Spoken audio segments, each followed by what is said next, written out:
ஆண்டவரும் இரட்சகருமாகிய இயேசு கிறிஸ்துவின் நாமத்தினாலே இந்த 10வது மாதத்திலும் காட் கோசேஸ் மினிஸ்ட்ரீஸின் யூடியூப் சேனல் வாயிலாக உங்கள் அனைவரையும் சந்திப்பதில் பெரும் மகிழ்ச்சி அடைகிறேன்.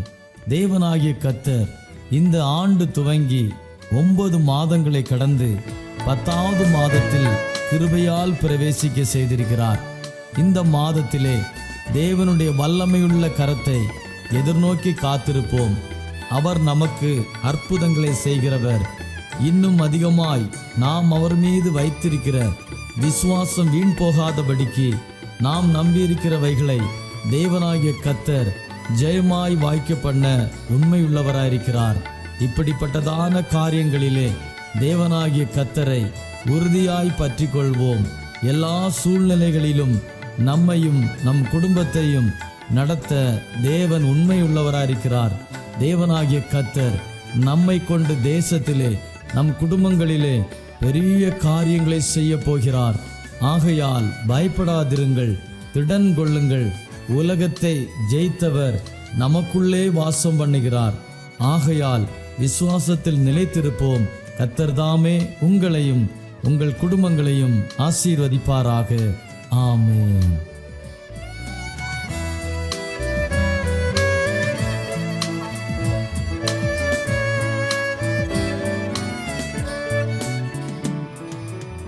നാമത്തിൽ എല്ലാവർക്കും വന്ദനം. ഈ ശബ്ദം ശ്രവിക്കുന്ന എല്ലാ പ്രിയപ്പെട്ടവരെയും കർത്താവ് അനുഗ്രഹിക്കട്ടെ. ഗോഡ്സ് ഹോസീസ് മിനിസ്ട്രിയുടെ ഡയറക്ടറായിരിക്കുന്ന ദേവദാസൻ തോമസ് അവറുകൾ, മറ്റ് ശ്രേഷ്ഠന്മാരായ കർത്തൃദാസന്മാർ, എല്ലാവർക്കും വന്ദനം. അപ്പോസ്തലനായ പൗലോസ് കൊരിന്ത്യർക്ക് എഴുതിയ 2-ാം ലേഖനം, അതിൻ്റെ 12-ാം അധ്യായം 8, 9, 10 വാക്യങ്ങൾ നമുക്ക് ചില മിനിറ്റുകൾ ധ്യാനിക്കാം.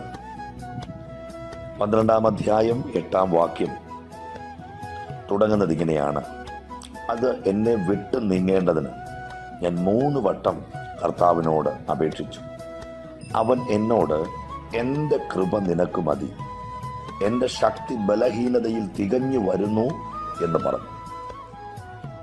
ആകയാൽ ക്രിസ്തുവിൻ്റെ ശക്തി എൻ്റെ മേൽ ആവസിക്കേണ്ടതിന് ഞാൻ അതിസന്തോഷത്തോടെ എൻ്റെ ബലഹീനതകളിൽ പ്രശംസിക്കും. 10-ാമത്തെ വാക്യം: അതുകൊണ്ട് ഞാൻ ക്രിസ്തുവിന് വേണ്ടി ബലഹീനത, കയ്യേറ്റം, ബുദ്ധിമുട്ട്, ഉപദ്രവം, ഞെരുക്കം എന്നിവ സഹിപ്പാൻ ഇഷ്ടപ്പെടുന്നു. ഞാൻ ബലഹീനനായിരിക്കുമ്പോൾ തന്നെ ശക്തനാകും. പൗലോസ് വ്യക്തതയോടുകൂടി 10-ാം വാക്യത്തിന്റെ അവസാനം പറഞ്ഞിരിക്കുന്ന കാര്യങ്ങൾ, ഒരു പ്രാർത്ഥനയുടെ മറുപടി പൗലോസിന് ലഭ്യമായതുകൊണ്ട് ആ മറുപടി നിമിത്തം അദ്ദേഹം സഹിക്കുവാൻ തയ്യാറായ ചില കാര്യങ്ങളെക്കുറിച്ച് നമ്മൾ കേട്ടു. എന്നാൽ ഈ തൻ്റെ ലേഖനങ്ങൾ നമ്മൾ പരിശോധിക്കുമ്പോൾ അവിടെയെല്ലാം കഷ്ടതയിൽ, പ്രതിസന്ധികളിൽ, പോരാട്ടങ്ങളിൽ, ആപത്തുകളിൽ, ഉപദ്രവങ്ങളിൽ സഹിഷ്ണുതയോടെ സഹിച്ച മനുഷ്യൻ ഈ പുസ്തകം അവസാനിക്കുമ്പോൾ അദ്ദേഹം പറയുക, എന്നെ വിട്ടത് നീങ്ങണം. 3 വട്ടം ദൈവത്തോട് ചോദിക്കുക. പക്ഷെ ചോദിച്ചതിനുള്ള ഒരു മറുപടി അല്ല ദൈവം കൊടുക്കുന്നത്. പക്ഷെ ചോദിച്ച ചോദ്യത്തിലും അധികമായ ഒരു വലിയ മറുപടി. ചോദിച്ചതൊന്ന്, ദൈവം നൽകി കൊടുത്തതൊന്ന്. നമ്മൾ സിസ്റ്റമാറ്റിക്കായിട്ട് വചനം പഠിക്കുമ്പോൾ 8-ാം വാക്യം ചോദ്യം, 9-ാം വാക്യം ഉത്തരം, 10-ാം വാക്യം ഉത്തരം കേട്ട പൗലോസിന്റെ പ്രതികരണമാണ്. ഒന്നുകൂടെ ഞാൻ ആവർത്തിക്കുന്നു. 2 കൊരിന്ത്യർ ലേഖനം 12-ാം അധ്യായം 8-ാം വാക്യം പൗലോസിന്റെ ചോദ്യവും, 9-ാമത്തെ വാക്യം ദൈവത്തിങ്കിൽ നിന്നുള്ള പൗലോസിന് വേണ്ടിയുള്ള മറുപടിയും, 10-ാം വാക്യം മറുപടി കേട്ട പൗലോസിന്റെ പ്രതികരണവുമാണ്. പ്രിയപ്പെട്ടവരെ, എന്നെ ശ്രദ്ധിക്കുന്ന ദൈവദാസന്മാരെ, ദൈവമക്കളെ, നമ്മൾ ദൈവത്തോട് ചോദിക്കുന്ന ചോദ്യം ശ്രദ്ധിക്കുന്ന ഒരു ദൈവമുണ്ട്. നമ്മൾ ദൈവത്തോട് യാചിക്കുന്ന യാചന കേൾക്കുന്ന ഒരു ദൈവമുണ്ട്.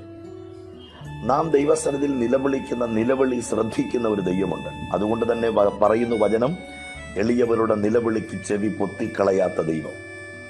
കർത്താവിൻ്റെ കണ്ണ് നീതിമാന്മാരുടെ മേലും അവരുടെ പ്രാർത്ഥനയ്ക്ക് ദൈവത്തിൻ്റെ ചെവി തുറന്നിരിക്കുന്നു. അപ്പോൾ നമ്മെ അറിയുന്ന, നമ്മെ കാണുന്ന, നമ്മുടെ അവസ്ഥകൾ വ്യക്തമായി നന്നായി അറിയുന്ന ഒരു ദൈവം നമുക്കുണ്ട് എന്നുള്ള ഉത്തമമായ ഉറപ്പും ബോധ്യവും ആ ഒരു ദൃഢമായ ധൈര്യവും നമുക്കുണ്ടാവണം. അതുകൊണ്ട് തന്നെയാണല്ലോ യോശുവയോട് ദൈവം പറയുന്നത്, മോശ മരിച്ചു കഴിഞ്ഞ് അനന്തരമുള്ള കാര്യങ്ങളിലേക്ക് അദ്ദേഹത്തെ ദൈവം നിയോഗിക്കുമ്പോൾ, ദൈവം അദ്ദേഹത്തെക്കുറിച്ചുള്ള പദ്ധതികൾ പ്ലാൻ ചെയ്യുമ്പോൾ അദ്ദേഹത്തിൻ്റെ ഹൃദയത്തിനകത്തൊരു ചിന്ത, എനിക്ക് മുമ്പിൽ ലീഡറായിട്ട് നിന്ന മോശയെ എറിയാൻ കല്ലെടുത്തവർ, മോശക്കെതിരെ വിരൽ ചൂണ്ടിയവർ, മോശക്കെതിരെ ആക്രോശിച്ചവർ, പിറുപിറുത്തവർ, ഈ ഒരു ജനതയെ മുൻപോട്ട് നയിക്കാൻ എനിക്ക് എങ്ങനെ കഴിയും? ആകെ പതറി, ആകെ തളർന്നു, മാനസികമായി വല്ലാത്ത അവസ്ഥകളിലായി. പക്ഷെ അവിടെയും ദൈവം പറയുന്നു, ഞാൻ മോശയോട് കൂടെ ഇരുന്നത് പോലെ നിന്നോട് കൂടെ ഇരിക്കും. അതിൻ്റെ അർത്ഥം യോശുവയെ ദൈവം വ്യക്തമായി അറിഞ്ഞു. അവൻ്റെ മനോഭാവം, അവൻ്റെ അവസ്ഥകൾ, അവൻ്റെ ബലഹീനത, അവൻ്റെ സാഹചര്യങ്ങൾ എല്ലാം വളരെ വ്യക്തമായി അറിഞ്ഞിട്ടാണ് ദൈവം അവനൊരു മറുപടി കൊടുക്കുന്നത്. ആ മറുപടിയാണ് നമ്മൾ മനസ്സിലാക്കേണ്ടത്. പ്രിയരെ, ദൈവം പറയുക, നീ ഉറപ്പും ധൈര്യവും ഉള്ളവനായിരിക്കാം. ഈ ശബ്ദം കേൾക്കുന്ന പ്രിയപ്പെട്ടവരോട് ഞാൻ പറയുന്നു, ഒരുപക്ഷെങ്കിൽ മാനസികമായി, ശാരീരികമായി, ആത്മീകമായി നിങ്ങൾ തളർന്നവരാകാം പല പല വിഷയങ്ങളിൽ. പക്ഷെ അവിടെ ദൈവം നിങ്ങളെ കാണുന്നു, ദൈവം നിങ്ങളെ അറിയുന്നു. കർത്താവ് പറയുന്നു, നിങ്ങൾ ഉറപ്പും ധൈര്യവും ഉള്ളവരായി. അത് രണ്ടും നമുക്ക് നഷ്ടപ്പെടരുത്. പലപ്പോഴും നമ്മുടെ ജീവിതത്തിൽ നമുക്ക് നഷ്ടപ്പെടുന്നത് പല കാര്യങ്ങളെക്കുറിച്ചുള്ള ഉറപ്പാണ്. പലപ്പോഴും നമുക്ക് ചോർന്നു പോകുന്നത് നമ്മുടെ ധൈര്യമാണ്. അതുകൊണ്ട് ഉറപ്പും ധൈര്യവും ഉള്ളവനായിരിക്ക. നീ പോകുന്ന ഇടത്തൊക്കെയും ഞാൻ നിന്റെ കൂടെയുണ്ട്. ദൈവം കൊടുക്കുന്ന ശക്തമായ വാഗ്ദത്തം, ആ വാക്കിൻ്റെ ഘനം, അതിൻ്റെ ശക്തിയുടെ മികവ്, അതിൻ്റെ ശ്രേഷ്ഠത യോശുവ തിരിച്ചറിഞ്ഞ് അതിനനുസൃതമായി അവൻ സഞ്ചരിച്ചു. ചിലതിനെയൊക്കെ അവൻ അവകാശമാക്കി. നമുക്കറിയാം ആ ചരിത്രം. ഞാൻ പറയുന്നതിൻ്റെ സാരം, നാം ചോദിക്കുന്ന ചോദ്യത്തിന് മറുപടി തരുന്ന ഒരു ദൈവം സ്വർഗത്തിലുണ്ട്. മനുഷ്യനൊരു പക്ഷേ ശ്രദ്ധിച്ചെന്ന് വരികയില്ല, മനുഷ്യനൊരു പക്ഷേ കണ്ടെന്ന് വരികയില്ല, മനുഷ്യനൊരു പക്ഷേ അറിഞ്ഞെന്ന് വരികയില്ല. പക്ഷെ വ്യക്തമായി കാണുന്ന ഒരു സർവശക്തനായ ദൈവം സ്വർഗത്തിലുണ്ട്. മുകളിൽ ആകാശത്തെയും താഴെ ഭൂമിയെയും സമുദ്രത്തെയും അതിലുള്ളതിനെയും ഒക്കെ നിർമ്മിച്ച് ഭൂലോകത്തെയും ഭൂമണ്ഡലത്തെയും ഒക്കെ സകല കാര്യങ്ങളിലും സൃഷ്ടിച്ച് ദൈവം, ആ കർത്താവ് നമ്മെ അറിയാതിരിക്കുമോ? അത് നമ്മൾ ചിന്തിക്കേണ്ടിയിരിക്കുന്നു. അതുകൊണ്ട് പൗലോസ് ചോദിച്ച ചോദ്യം 3 വട്ടം ചോദിച്ചു. 3 വട്ടം ദൈവത്തോട് ചോദിക്കുന്നു. നമുക്കറിയാം, അപ്പോസ്തല പ്രവൃത്തി 9-ാം അധ്യായത്തിനകത്ത് ദമസ്കോസിന്റെ പടിവാതിൽക്കൽ സൂര്യനെ വെല്ലുന്ന ഒരു പ്രകാശം നട്ടുച്ച നേരത്ത് അവിടെ വരുന്നു. അവൻ തറയിൽ വീഴുന്നു, അവൻ അന്ധനാകുന്നു. കുറച്ചുപേര് പിടിച്ചുകൂട്ടിച്ച് യൂദയുടെ വീട്ടിൽ, നിർവീഥി എന്ന തെരുവിൽ ഒരു വീട്ടിൽ കൊണ്ടിരുത്തുന്നു. അവിടെ അദ്ദേഹം പ്രാർത്ഥിക്കുന്നു. അന്ന് മുതൽ പ്രാർത്ഥിച്ച് ദൈവത്തോട് കാര്യങ്ങൾ ചോദിച്ചു തുടങ്ങിയ ഒരു മനുഷ്യനാണ്. നമുക്കറിയാം, അനന്യാസിന്റെ വരവോടുകൂടി അദ്ദേഹത്തിന്റെ കണ്ണു തുറക്കുന്നു, ദൈവത്തിന്റെ നിയോഗം അറിയിക്കുന്നു. അന്ന് മുതൽ കർത്താവിന് വേണ്ടി കഷ്ടങ്ങളും വേദനകളും അനുഭവിക്കുവാൻ ഇറങ്ങിത്തിരിച്ചൊരു മനുഷ്യൻ. ആ മനുഷ്യൻ പലതും പറഞ്ഞ് നമുക്കറിയാം. കഷ്ടത സഹിക്കണം, കഷ്ടം അനുഭവിക്കാൻ വരം തന്നിരിക്കുന്നു, കഷ്ടങ്ങളെ നിങ്ങൾ വിചാരിച്ചാൽ കഷ്ടങ്ങൾ സാരമില്ല, പരീക്ഷ സഹിക്കുന്ന മനുഷ്യൻ ഭാഗ്യവാൻ. ദൈവം നിങ്ങൾക്ക് കഴിയുന്നതിന് മീതെ ഒരു പരീക്ഷ നിങ്ങൾക്ക് തരികയില്ല. അഥവാ പരീക്ഷ നിങ്ങൾക്കുണ്ടെങ്കിൽ അതോടുകൂടെ പോക്കുവഴിയും ഉണ്ടാക്കും. താൻ തന്നെ പരീക്ഷിതനായി കഷ്ടം അനുഭവിച്ചിരിക്കിയാൽ പരീക്ഷിക്കപ്പെടുന്നവരെ സഹായിപ്പാൻ അവൻ പ്രാപ്തനാണെന്നും പലയിടങ്ങളിൽ പറഞ്ഞ മനുഷ്യൻ ഇവിടെ ചോദിക്കുന്നു. 3 വട്ടം ദൈവത്തോട് ചോദിക്കുന്നു. പക്ഷെ ആ ചോദിച്ചതിനൊരു മറുപടിയല്ല ദൈവം കൊടുത്തത്. അതിലും ഉപരിയായ ഒരു മറുപടി, ദൈവത്തിൻ്റെ കൃപ. ഈ ദിവസങ്ങളിൽ ചില ചോദ്യങ്ങൾ നമ്മൾ ദൈവത്തോട് ചോദിക്കുന്നവരാവാം. പക്ഷേ ഒരുപക്ഷെ ചോദ്യത്തിനുള്ള മറുപടിയല്ല നമുക്ക് ലഭ്യമാകുന്നത്. ആ ചോദിച്ച ചോദ്യത്തിൻ്റെ തീവ്രതയനുസരിച്ച് അതിനെ ഫേസ് ചെയ്യാൻ, അതിനെ മറികടക്കാൻ കഴിയുന്ന ഒരു ആത്മശക്തി, ഒരു ദൈവകൃപ ദൈവം നമ്മുടെ മേൽ തരും. നമുക്ക് ചിലതിനെ ജയിക്കാൻ കഴിയും, നമുക്ക് ചിലതിനെ മറികടക്കാൻ കഴിയും. അതുകൊണ്ട് പ്രിയരെ, ചിലപ്പോൾ ചില വിഷയങ്ങൾക്ക് മറുപടി നാം ചോദിക്കുന്നതല്ല നമുക്ക് ലഭ്യമാകുന്നത്. ചിലപ്പോൾ ചോദിച്ചതിന് മറുപടി നമുക്ക് ലഭ്യമാകും. എന്നാൽ എല്ലാം ദൈവത്തിൻ്റെ പദ്ധതി പ്രകാരമേ കാര്യങ്ങൾ നടക്കുകയുള്ളൂ. ഒരു പക്ഷെങ്കിൽ പൗലോസ് 3 വട്ടം ചോദിച്ച ചോദ്യത്തിന് ദൈവം മറുപടി കൊടുത്തിരുന്നെങ്കിൽ അവസാനം പൗലോസ് പറയില്ലായിരുന്നു, ഞാൻ നല്ല പോർ പൊരുതി, ഓട്ടം തികച്ചു, വിശ്വാസം കാത്തു, നീതിയുടെ കിരീടം എനിക്കായി വച്ചിരിക്കുന്നു. പ്രിയപ്പെട്ടവരെ, ചിലതൊക്കെ നമ്മളിൽ നിന്ന് മാറാതിരിക്കുന്നത് നമ്മൾ നിത്യതയിൽ എത്തണമെന്ന ദൈവത്തിന് ഉത്തമമായ ബോധ്യമുണ്ട്. ചിലതൊക്കെ മാറാതിരിക്കുന്നത് നാം നിത്യതയിൽ കാണണമെന്ന് ദൈവം ആഗ്രഹിക്കുന്നു. ഞാനിങ്ങനെ ചിന്തിക്കുന്നു, പൗലോസിനോട് ദൈവം പറഞ്ഞു കാണും, പൗലോസേ, താങ്കളുടെ ദർശനത്തെക്കാൾ, വെളിപ്പാടിനേക്കാൾ, പ്രസംഗത്തെക്കാൾ, നിങ്ങളുടെ ആ വലിയ ആത്മശക്തിയേക്കാൾ നിങ്ങൾ നിത്യതയിൽ എത്തണമെന്നാണ് എൻ്റെ ആഗ്രഹം. ബാക്കിയുള്ളതെല്ലാം പുറകെ നിൽക്കട്ടെ, പക്ഷേ ആത്യന്തികമായ ലക്ഷ്യം നിങ്ങൾ നിത്യതയിൽ എത്തണമെന്നുള്ളത്. അതുകൊണ്ട് ചിലതൊക്കെ മാറാതിരിക്കുന്നെങ്കിൽ ഓർത്തുകൊള്ളുക, ദൈവത്തിനൊരു ഉദ്ദേശമുണ്ട്. എന്നാൽ അത് മാറുന്നില്ല എങ്കിൽ അതിനെ മറികടക്കാൻ ആവശ്യമായ ദൈവത്തിൻ്റെ കൃപ ദൈവം നമുക്ക് നൽകിത്തരും. പ്രിയരെ, 8-ാം വാക്യം ചോദ്യം, 9-ാം വാക്യം പറയുന്നു, എൻ്റെ കൃപ നിനക്ക് മതി, എൻ്റെ ശക്തി ബലഹീനതയിൽ തികഞ്ഞു വരുന്നു. ബലഹീന സാഹചര്യങ്ങളിൽ ദൈവത്തോട് ചോദിക്കുന്ന ചോദ്യങ്ങൾക്ക് കൃപ തന്ന് നമ്മെ അവിടെ നിലനിർത്തുവാൻ കരുത്തനായ ഒരു ദൈവം, തകർന്നു പോകാതെ, താളടിയാകാതെ, വീണു പോകാതെ നമ്മെ ജയത്തോടെ നിർത്തുന്ന ദൈവത്തിന് സ്തോത്രം പറഞ്ഞുകൊണ്ട് ഓരോ ദിവസവും മുൻപോട്ട് പോകുവാൻ ദൈവം നമ്മളെ സഹായിക്കട്ടെ. 10-ാം വാക്യം നിങ്ങൾ ശ്രദ്ധിച്ച്, ദൈവത്തിങ്കിൽ നിന്നും മറുപടി കേട്ട പൗലോസിൻ്റെ പ്രതികരണം. പലർക്കും ഇങ്ങനെയില്ല. ചോദ്യം ദൈവത്തോട് ചോദിക്കും, ആൻസർ കിട്ടും, പിന്നെ ദൈവത്തോടൊരു പ്രതികരണമില്ലാതെ പോകുന്ന ആൾക്കാരെ നമുക്കറിയാം. എന്നാൽ ഈ ദിവസങ്ങളിൽ പൗലോസിനെ പോലെ പ്രാർത്ഥനയ്ക്ക് മറുപടി കിട്ടുമ്പോൾ, ദൈവാനുഗ്രഹം പ്രാപിക്കുമ്പോൾ ദൈവത്തിൻ്റെ മുമ്പിൽ നല്ല നിലയിൽ പ്രതികരിക്കാൻ നമുക്ക് കഴിയണം. അദ്ദേഹം പറയുക, ദൈവം കൊടുത്ത മറുപടി കേട്ട പൗലോസിൻ്റെ പ്രതികരണം, അതുകൊണ്ട് ഞാൻ ക്രിസ്തുവിൻ്റെ ശക്തി എൻ്റെ മേൽ ആവസിക്കേണ്ടതിന് ഞാൻ അതിസന്തോഷത്തോടെ എൻ്റെ ബലഹീനതകളിൽ പ്രശംസിക്കും. പ്രിയരെ, ദൈവശക്തി നമ്മളിൽ നിലനിൽക്കണമെങ്കിൽ നമ്മൾ ബലഹീനതയിൽ പ്രശംസിക്കുന്നവരാകണം. ദൈവാത്മാവിൻ്റെ സ്വാധീനം നമ്മളിൽ നിലനിൽക്കണമെങ്കിൽ നമ്മുടെ ബലഹീന സാഹചര്യങ്ങളിൽ നമ്മൾ കരുത്തോടെ, ഉറപ്പും ധൈര്യത്തോടെ നിൽക്കുന്നവരാകണം. അടുത്ത അദ്ദേഹം പറയുക, അതുകൊണ്ട് ഞാൻ, ഏതുകൊണ്ട്? എൻ്റെ ബലഹീനതയിൽ ആത്മശക്തി ഇറങ്ങി വരുന്നത് കൊണ്ട്. ബലഹീനതയും കയ്യേറ്റവും ബുദ്ധിമുട്ടും ഉപദ്രവവും ഞെരുക്കവും ഞാൻ സഹിപ്പാൻ ഇഷ്ടപ്പെടുന്നു. കാരണം ഞാൻ ബലഹീനനാകുമ്പോഴാണ് ഏറ്റവും കൂടുതൽ ശക്തി ഉള്ള ഒരു വ്യക്തിയായി മാറുന്നത്. അതുകൊണ്ട് ഈ ദിവസങ്ങളിൽ പ്രിയപ്പെട്ടവരെ, ബലഹീനതയിൽ ശക്തി തരുന്ന ഒരു ദൈവം നമുക്കുണ്ട്. ആ ദൈവത്തിലുള്ള ഉറപ്പും ധൈര്യവുമായി നമുക്ക് മുമ്പോട്ട് സഞ്ചരിക്കാം. നമ്മുടെ ശുശ്രൂഷകൾ, നമ്മുടെ കുടുംബം എല്ലാം ദൈവത്താൽ അനുഗ്രഹിക്കപ്പെടട്ടെ. പ്രത്യേകിച്ച് എൻ്റെ ഈ ശബ്ദം ശ്രവിക്കുന്ന എല്ലാ ദൈവദാസന്മാരെയും കർത്താവ് ധാരാളമായി അനുഗ്രഹിക്കട്ടെ എന്ന് പ്രാർത്ഥിക്കുന്നു. കർത്താവ് അനുഗ്രഹിക്കട്ടെ. നമുക്ക് പ്രാർത്ഥിക്കാം. സ്വർഗസ്ഥനായ ഞങ്ങളുടെ പ്രിയ പിതാവേ, ഞങ്ങൾ കേട്ട ദൈവവചന ചിന്തകൾ ഞങ്ങളുടെ ജീവിതത്തിന് അനുഗ്രഹത്തിനും ആശ്വാസത്തിനും കാരണമാകട്ടെ. എല്ലാ ദൈവദാസന്മാരെയും അവരുടെ ശുശ്രൂഷകളെ ദൈവം അനുഗ്രഹിക്കണം. പ്രത്യേകിച്ച് ഗോഡ്സ് ഹോസീസ് മിനിസ്ട്രിയുടെ ഡയറക്ടർ ആയിരിക്കുന്ന തോമസ് സാറിനായി പ്രാർത്ഥിക്കുന്നു. മറ്റു സഹപഠന്മാരെ ഞങ്ങൾ ഓർക്കുന്നു. കർത്താവ് അനുഗ്രഹിക്കണം. ശുശ്രൂഷയുടെ അതിരുകളെ വിശാലമാക്കി ആത്മശക്തിയുടെ അളവറ്റ വലിപ്പം ഓരോ മക്കളുടെ മേലും ദൈവം വെളിപ്പെടുത്തണം. എല്ലാ മഹത്വം അങ്ങേക്ക് യേശു ക്രിസ്തുവിൻ നാമത്തിൽ തന്നെ പിതാവേ. ആമേൻ, ആമേൻ, ആമേൻ.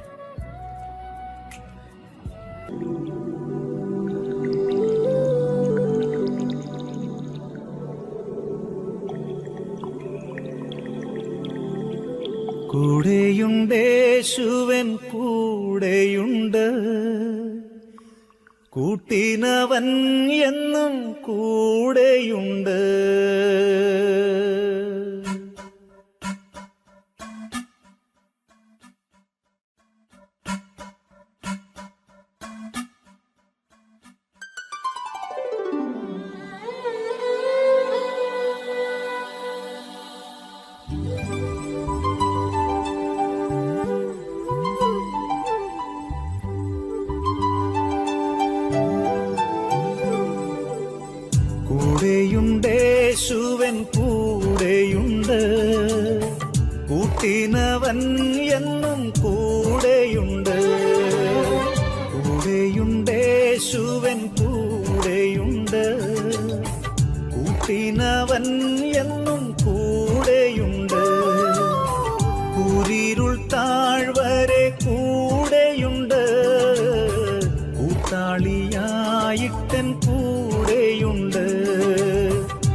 ഞാൻ കൂടെയുണ്ട്.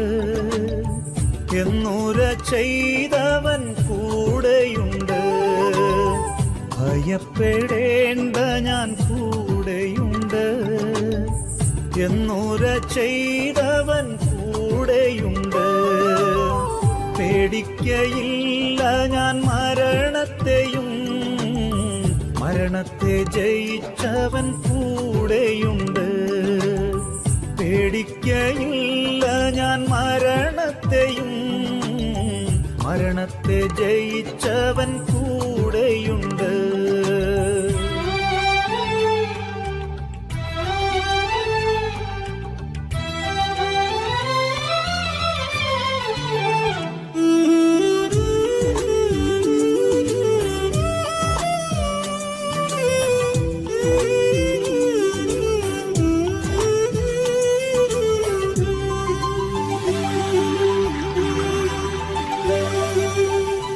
ആഴിയിന്നാഴത്തിൽ കൂടെയുണ്ട്. ആകാശമേഘങ്ങളിൽ കൂടെയുണ്ട്. ആഴിയിന്നാഴത്തിൽ കൂടെയുണ്ട്. ആകാശമേഘങ്ങളിൽ കൂടെയുണ്ട്. ആവശ്യനേരത്തിൻ കൂടെയുണ്ട്. ആശ്വാസദായകൻ കൂടെയുണ്ട്. ആവശ്യനേരത്തിൻ കൂടെയുണ്ട്. ആശ്വാസദായകൻ കൂടെയുണ്ട്.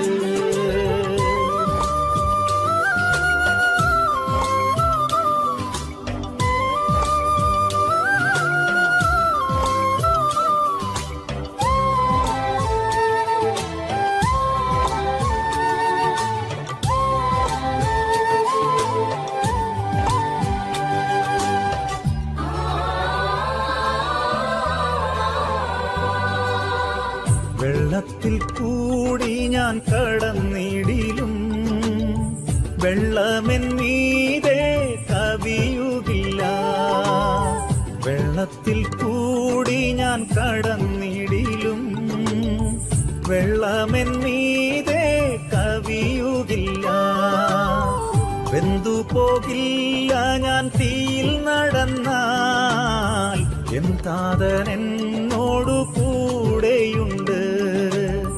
വെന്തു പോകില്ല ഞാൻ തീയിൽ നടന്നാൽ, എൻ താതൻ എന്നോടു കൂടെയുണ്ട്.